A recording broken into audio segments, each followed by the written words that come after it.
राधे राधे, जय श्री राम। मैं अपने यूट्यूब चैनल पूनम सरिता संगीत में आप सबका तहे दिल से स्वागत करती हूँ और आप सबके लिए ईश्वर से मंगल कामना करती हूँ।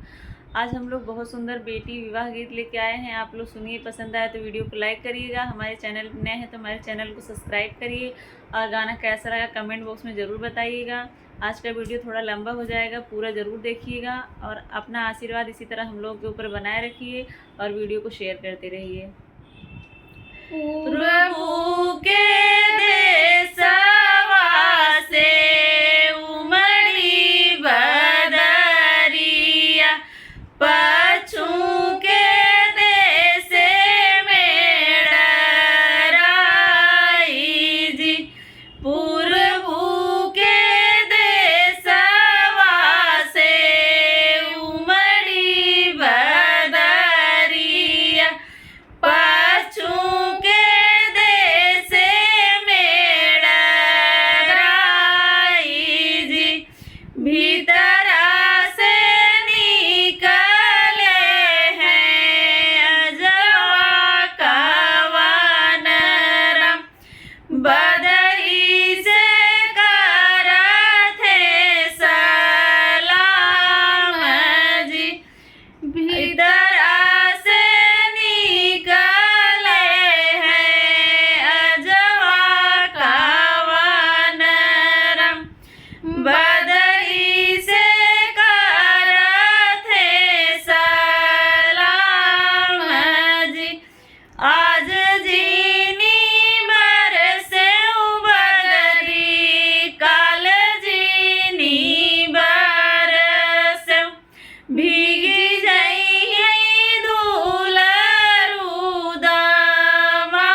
भीगी